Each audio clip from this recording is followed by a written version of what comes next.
Ladies and gentlemen, how's it going? Raging Asthma here. Alright, this will be one of my first videos that I'll be doing. I've never really done something like this before, but anyways, this is going to be a quick 10-minute run, over what the game entails and everything. And basically, um, what I'm going to be doing is basically telling you whether or not you should even consider playing the game, whether that means you're a new person coming into the Yu-Gi-Oh scene, or if you're a veteran or someone who played, way back in the day, just just a quick rundown to see whether or not the game appeals to you.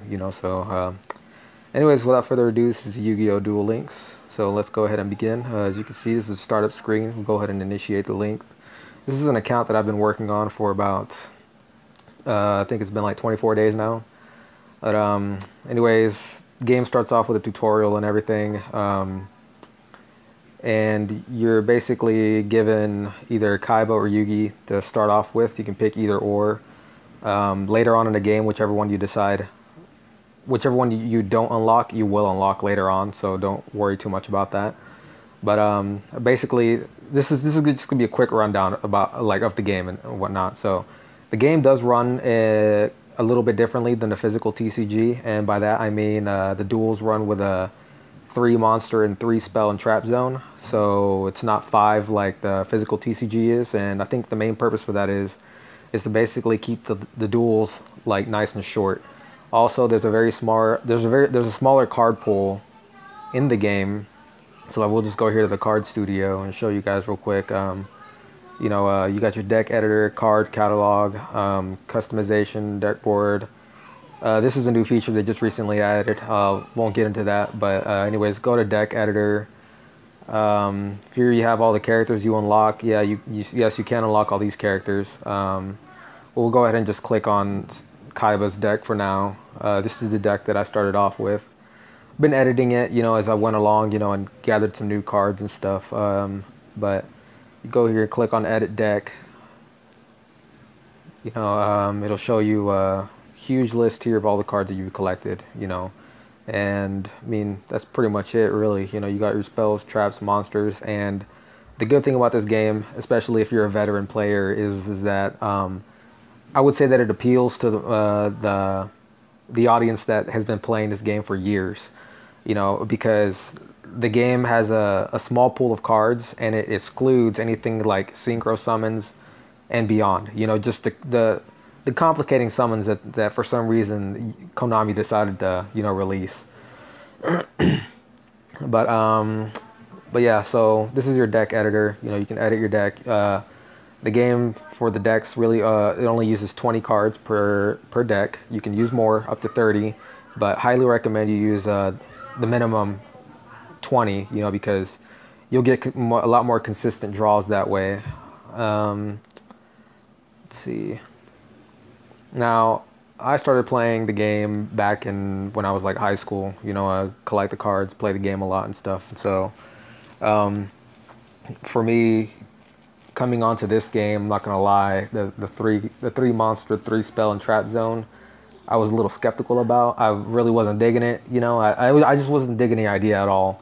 But playing the game, I realized, hey, this actually isn't as bad as I thought it was gonna be. So if your concern is like, I'm not sure I want to touch on this game simply because of the spell and monster zone, don't worry too much about it. Give it a try. It's really not that bad. The game can be pay to play if you want, or you can be free to play. If you're a free to play player, I suggest you conserve your gems. The game is very, very, very, very generous with the gem system. So far from what I've noticed, you can see I'm stage 34, but I've really had no issues with a lack of gems so far, because as you can see, like I said, you can unlock all these characters, as you level up. Some of them have certain conditions you got to meet. But for instance, as you level up, let's see, you hit level 15 here, you get 50 gems. You hit level 17, you get 60 gems, and this is for every character that you can do this for. So you can see I maxed Kaiba out level 30 once you get towards the end game. level 28, 29, 30, you get 200, 250, 300 gems. That's a pretty good amount. And what are gems used for, you may ask? Well, okay, so just go over here to the card shop. Card shop, you got your, lineup. These are all the sets that they have available currently within the game. Um, so you can purchase from these sets, and the sets, obviously, you can buy them with real money if you want. So they got some pretty good deals every now and then. Something that I would definitely recommend. If you got a little cash to spend, I mean, it's not gonna hurt. I'm just gonna put it to you this way. I mean, if you spent money on the physical TCG, why wouldn't you do it for something like this? You know what I mean? At the end of the day, it's a lot more convenient. Personally, I feel like so. I don't know. Just give it a try. You might end up liking it. I just I wouldn't spend $30 on 30 packs. I mean, that's just me, But as you can see, I got 3,000 gems, and that's just from simply leveling characters and playing the game, But I haven't even maxed out all my characters, so pretty much just be conservative with your gems is what I'm trying to say, because the game is fairly pretty new, so definitely expect more sets to be released as time goes on. So you'll want to have, if you're a free to play player, you're definitely going to want to have some gems to spend here in the future. Okay, so the way the game works is you unlock a character. You start off with a level, and as you progress with levels, you unlock cards like you do here with Kaiba, D-Spell, and then they also have skills. Skills are, I guess you could call it kind of a cheat. You know what I mean? It's kind of it's a weird mechanic that they added into Yu-Gi-Oh! Duel Links, which I believe it keeps the game pretty refreshing. But like for instance, this one, Seto Kaiba, at peak performance, begin a duel with a field spell, mountain activated. It's pretty good if you feel like you want to run a dragon deck. You start off with that field spell immediately, so it's not too bad. And then of course you got other skills like, skill beatdown. This turn, the attack of all face-up monsters on your field increases by the number of monsters at level 5 or higher on your field times 300. This skill can only be used once per turn. So I mean, some of the stuff is kind of just like, I would never use that, but then, you never know. So, but yeah, as you level up higher with these characters, you unlock better cards, as you can see. You also unlock deck slots in case you feel like making more decks. You can purchase more slots for those if you want. Here's Joey. Joey, I got a level 28. Haven't done the next 2 levels, but I mean, as you can see, you just level these characters up, the gems will come to you, But again, be careful about spending them. Anyways, the missions. So here we have the mission screen, and what we've got going on here is basically you're given stage missions. So each stage has certain quests, I guess you could call them, that you have to complete in order to stage up to the next. So that's pretty self-explanatory, really. It's just quests like activate 10 spell traps, 10 spells or traps, to move up to the next stage. Boom, you're done. You got a coin system aside from the gems. Let's see, just go right on over here. This is the card trader. This is where you would spend your coins at. And also another interesting thing that they actually have done is they've graded each card with a rarity. Like they've given it a rarity classification. So like you see all these have an SR right above them. That's super rare. And then you're going to have URs, which are ultra rare. These blue ones that have an R, obviously rare. And then you have your N, which is neutral. I'm pretty sure it's neutral, but it's just a common card is what it is. And then you've got gate keys, and I'll explain that here in a second. But interesting thing about this is you can see some of these, like these, only require coins. As you can see, the currency is only coins. Going on to these cards up here that have a rarity, you need what's called a rarity stone. So one rare stone and a couple of trap stones will get you this trap card. Of course, you got to use coins as well. Same with this one, couple of rare stones and a couple of spell stones. Boom, you get yourself a spell card. Same with this one, rare stone, and then based on what kind of card it is, the attribute, wind, you're going to need some wind stones in there. So same thing with this one, earth stones, rare stones, and then boom, super rare stones with a spell stone, and vice versa. Ultra rare being the hardest to find. That's pretty much it. And then whatever cards you have a surplus of, you can go click down here for conversion and just click right up here, batch convert. Boom, you can keep 3 of each card. That's self-explanatory too. You got pretty much right here, you see these are the cards that have a surplus that the system detects automatically. So just go ahead and convert, and boom, I just earned myself Stone of Darkness, Stone of Spell. And that's basically used for the card trader. So nothing too hard there. It's pretty easy. Let's see, what else have I not touched on?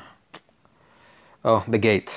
All right, so every duelist from, whatever you want to call it, the first generation, the series, whatever, the original, you're going to be able to unlock the original duelists. So like Yugi, Kaiba, Joey, and as you unlock them, you'll notice down here that you've got what are called gate keys.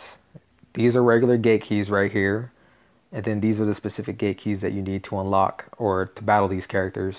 So, for instance, if I want to duel Kaiba, I have 168 keys, but I only need 56 keys to duel him once. I'll need 104 keys, duel him once, and I got over 4,000 keys. So, and you can duel them based on levels as well. And down here, you'll have level rewards once you beat that character within that certain level bracket. These are the rewards that are possible, to pull. So basically, it's almost like, I don't know, farming a boss, if you've ever played games that are RPG genre of sorts, But, so like Joey Wheeler, level 40. So you can see it's got a pretty good amount of cards that you can get from him, super rares and stuff. Drop rates are fairly decent, just like any other game, Taya, you got Weevil, there's his, and of course it all changes with level 30. Obviously a larger card pool, but you're given crappy cards in there, so it's always recommended to grind, to farm the level 40 guys, But as of right now, these are all the characters that are unlockable. Minus Pegasus. Pegasus is an event character, which I'm pretty sure he'll return eventually. You got here what's called a Duel School, just a bunch of little quizzes that they give you. If you've ever played the actual games on like a Nintendo DS or something, you'll know what I'm talking about. It's basically you're given like a little quick scenario. You got to win in one turn, so you're given a bunch of cards. And it's kind of a puzzle. It's pretty fun. Do have PvP here. Do a quick PvP if that's what you're into. You can rank up here and there. You got casual duels if you don't feel like doing ranked. You can add friends. It does have a chat feature, which is extremely, extremely slow. I wouldn't recommend bothering with it. If you want to spend your time on it, that's fine. But, to each their own. The only sad thing is that you can't private message people, which, would be lovely. But the game is still, in its early stages. Pretty sure they'll improve on it, eventually. You got your friends list, profile. The game is pretty well polished, honestly. It's pretty damn good. Like I said, they're very generous with the gem system. Constantly getting gems. I think just yesterday or 2 days ago I had 2,000, and I just earned 1,000 within 2 days. So, and a pack. Just one pack has 3 cards, which sucks, but at least it's something. But one pack costs 50 gems. I recommend buying them in sets of 10, simply because I think the drop rate, I don't know, it's just mathematics, it seems to work a lot better if you spend them in complete sets. But overall, if you're thinking about playing a game, or if you think you can't get into it simply because for whatever reason, if you're somebody who's just looking to get into it simply because you used to play the game a while back, I would definitely recommend you try it out at least. You might end up liking it. If not, then it's whatever. But overall, I'd say the game is pretty damn good. So, but I'll probably continue making content like this simply because I've tried searching, and I've tried doing a lot of research on the game, and it seems like there's still a lot people don't know. And people are constantly asking questions, especially on this. You got a lot of trolls on here too, so I mean, you gotta be careful with that. But I'll definitely be posting a lot more videos. So go ahead and stay tuned if you wish. If not, then whatever. Have a good day, guys.